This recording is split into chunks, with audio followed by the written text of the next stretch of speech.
tem uma coisa muito interessante, se a gente for pensar no conceito, na maneira como Shakespeare pensa o trágico, né, que tem esse enredo em comum, que é sempre uma catástrofe de alguém numa alta posição e tal, mas parece que em cada peça ele está sondando assim, os abismos da psicologia, né?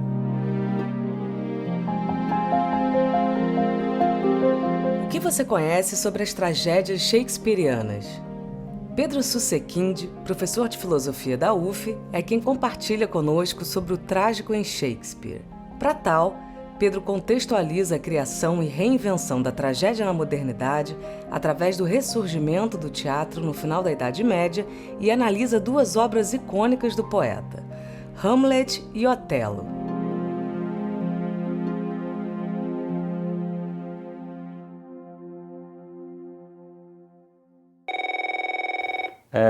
A minha ideia é essa de que existe uma... É claro que existe toda uma tradição de uma poética da tragédia, de uma teoria sobre a tragédia que remonta à antiguidade grega, né? A tragédia foi, digamos, criada pelos gregos a partir das cerimônias religiosas, né? Do coro e tal. E o que é interessante é que existiu uma espécie de reinvenção da tragédia na modernidade, né? Em vários lugares diferentes. Isso tem a ver com o surgimento, o ressurgimento do teatro, né? A partir do final da Idade Média, e cada país tem um processo diferente de ressurgimento.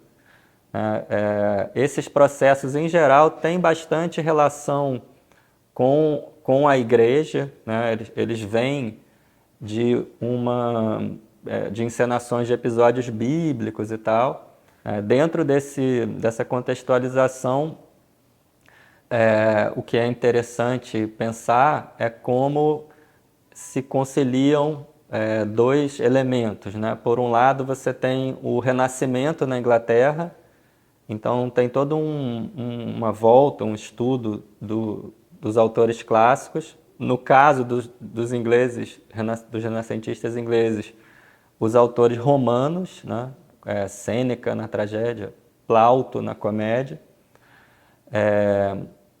E, por outro lado, você tem todo um processo de surgimento ou de ressurgimento do teatro na Inglaterra, muito específico, que vai dar num tipo específico, numa forma específica de teatro, esse teatro popular do final da Idade Média, né, que era um teatro que começou a ser encenado em praça pública, né, como se fosse assim uma carroça, um palco ambulante com uma trupe de atores e tal.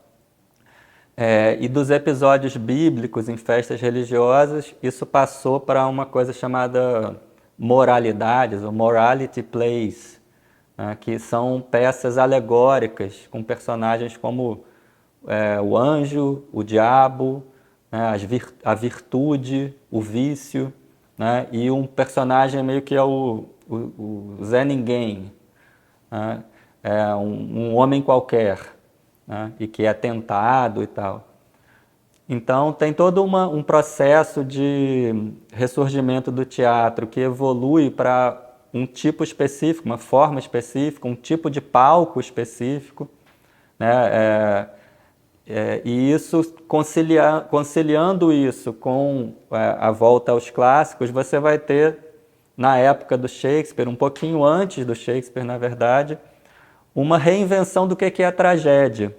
Então é interessante que a tragédia elisabetana, ela não segue o modelo da tragédia grega.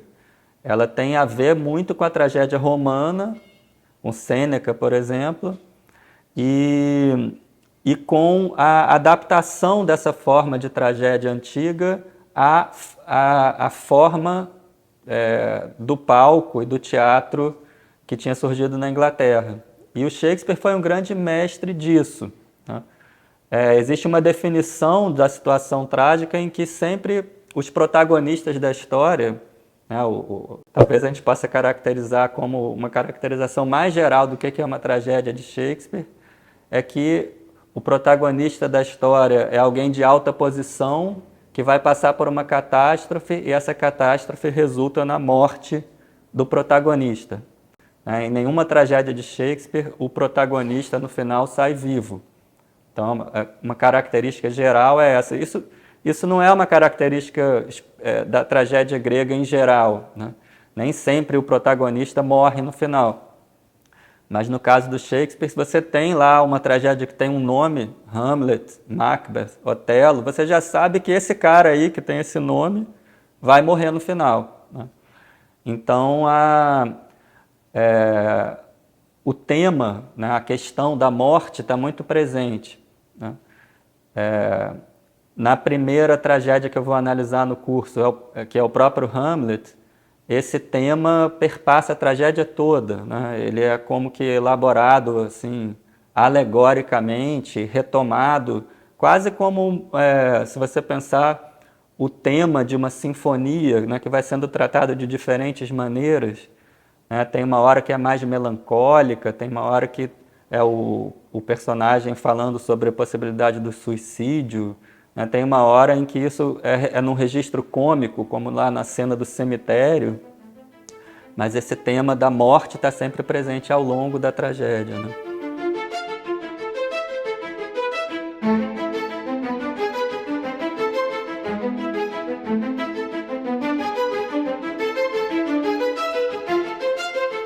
Em geral, quando se considera assim, a produção do Shakespeare nesse gênero, tragédia, muitos autores comentam que existem como se fossem 4 grandes tragédias, as 4 tragédias de maturidade, né?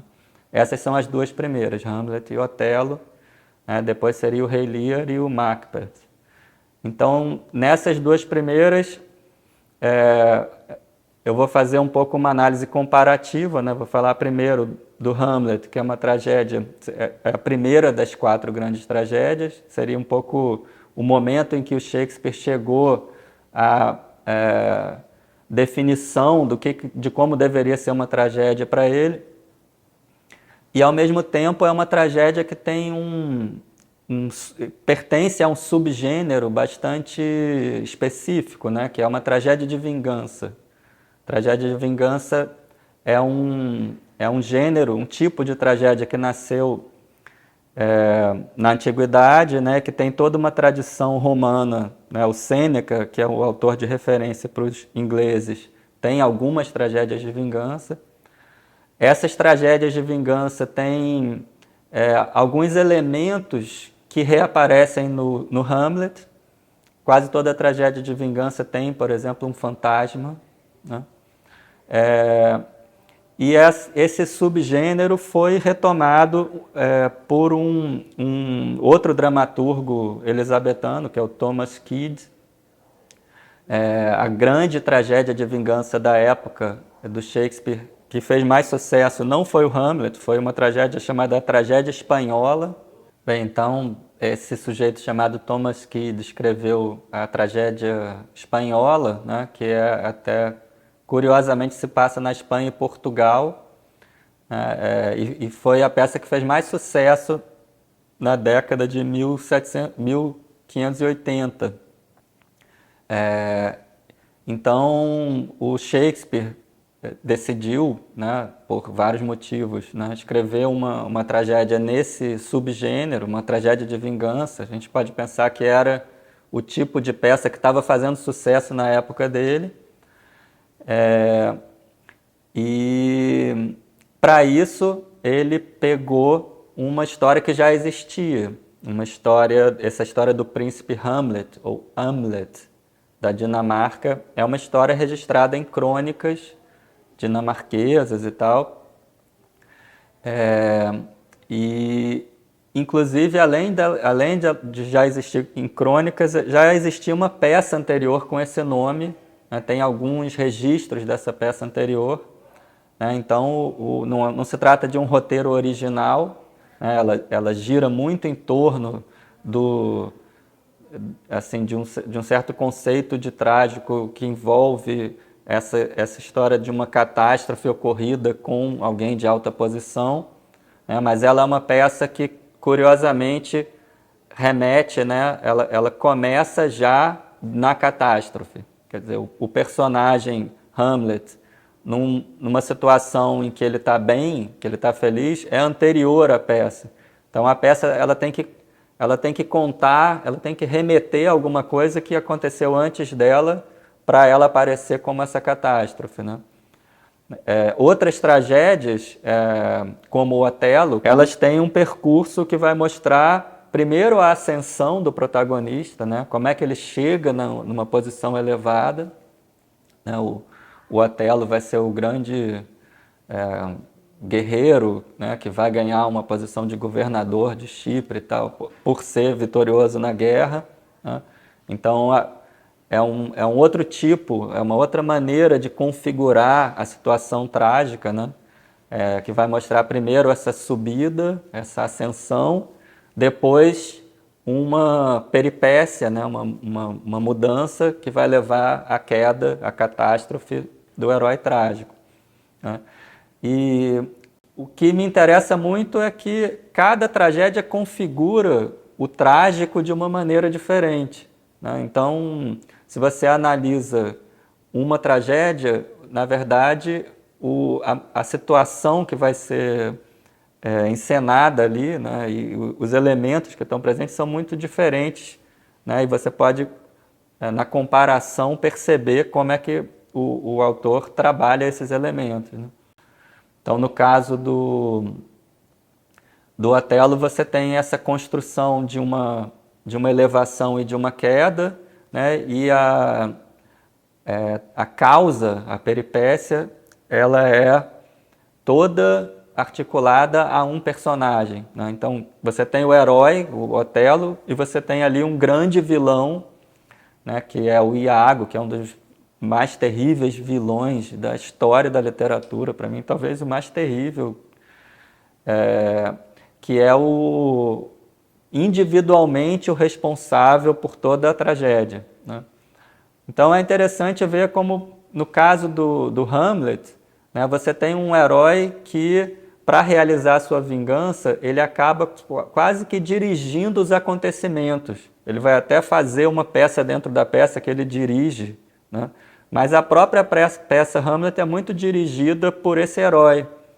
No caso do Otelo, comparando as duas, a peça é muito dirigida pelo vilão, né? O Iago é um tipo de vilão, parente de alguns outros vilões do Shakespeare, como o Ricardo III e tal, que é um vilão maquiavélico, né? Ele tem duas caras. Então, por um lado, ele mostra uma face de bom moço, né, para os outros personagens, mas ele mostra a sua vilania para o público, em geral nos solilóquios, né? Então ele vai dizer, olha como eu sou mal, ele vai se orgulhar de ser mal, né? Vai dizer, olha como eu vou enganar, olha como eu vou deturpar tudo isso que está acontecendo aqui. O interessante desse vilão específico do Iago é que é muito difícil de saber a motivação dele, é uma motivação muito obscura, né? Então, se você for pensar o Ricardo III, que é um grande vilão anterior de um drama histórico, ele tem uma motivação clara, ele quer chegar a ser rei, por isso ele vai cometer todo tipo de perfídia, de vilania, ele vai trair, ele vai enganar.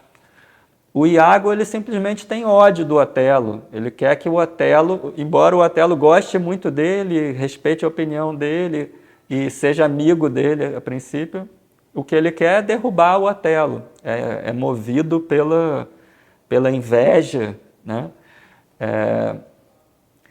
Por sentimentos, muito mais do que por uma motivação real, de alguma coisa que ele vai alcançar para ele. E ele vai mobilizar para o projeto de destruição também uma força emotiva, né? E um sentimento, que é o ciúme, né? Então, ele é meio que um bom psicólogo, assim, ele vai entender como é que ele destrói esse, que para ele é um inimigo, né? Que é o Otelo, usando o sentimento do ciúme, né? Então, tem uma coisa muito interessante, se a gente for pensar no conceito, na maneira como Shakespeare pensa o trágico, né? Que tem esse enredo em comum, que é sempre uma catástrofe de alguém numa alta posição e tal, mas parece que em cada peça ele está sondando assim, os abismos da psicologia, né? E vendo como é que operam essas forças primordiais, né? Os sentimentos, as emoções humanas, e como é que elas atuam no caráter, no pensamento para gerar as ações, né? Então é um tipo de tragédia que foca muito na subjetividade, foca muito no caráter, né? Isso é muito diferente da tragédia antiga. É interessante que a reinvenção do gênero tragédia na modernidade tem esse lado muito voltado para a subjetividade, né? É muito menos um conflito dos homens com o destino, com a divindade, com uma instância superior, e muito mais um conflito da própria humanidade com as suas forças, né? Com a maldade que existe no próprio homem. Então.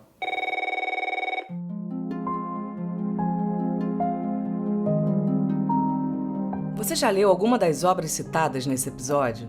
Comente com a gente pelas redes sociais. O Matéria Bruta é o podcast do canal Curta dedicado às artes e à filosofia. Entrevista por Marina Birdman, edição de Juliana Zalfa, voz de Flávia Mano e assessoria de Francis Carnaúba e Gabriel Reis. Te esperamos no próximo episódio.